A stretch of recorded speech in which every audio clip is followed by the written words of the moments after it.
करके सीखना। मैं अक्सर इस शब्द का प्रयोग करता हूँ। आप में से बहुत से लोग होंगे जिन्हें इस शब्द का मीनिंग पता होगा, और कुछ ऐसे भी होंगे जिन्हें इस शब्द का मीनिंग नहीं पता होगा। चलो इसको एक कहानी के माध्यम से समझने की कोशिश करते हैं। एक गांव में मुकेश नाम का एक लड़का था, जो पढ़ने लिखने में काफ़ी तेज था।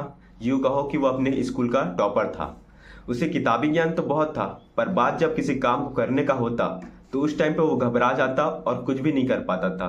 तो एक टाइम की बात है, उसके स्कूल में साइंस मेले का आयोजन होने वाला था। मुकेश ने सोचा कि वो भी उसमें हिस्सा लेगा। मुकेश ने काफ़ी किताबें पढ़ी, पेजेस पलटे और फाइनल नतीजे में पहुंचा कि उसे सोलर पैनल, सौर ऊर्जा से रिलेटेड कुछ मॉडल बनाना है। मुकेश अपने काम पे लग गया।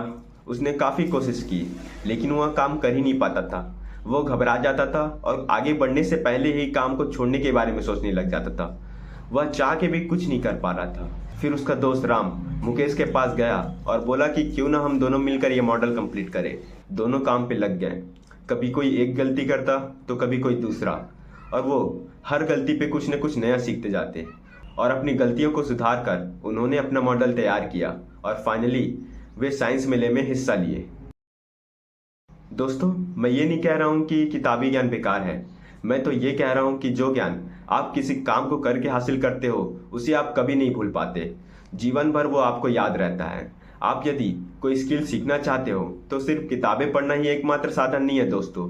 आप डायरेक्ट उस फील्ड में उतर कर भी सीख सकते हो। ऐसा करने से दोस्तों आपका आत्मविश्वास खुद ही बढ़ेगा। जब आप किसी काम को 1 से 2 बार करते हो तो उससे संबंधित गलतियां भी कम होता है। तो होप दोस्तों आपको मेरी बातें और कहानी समझ में आया होगा। आज के लिए बस इतना ही। Bye bye.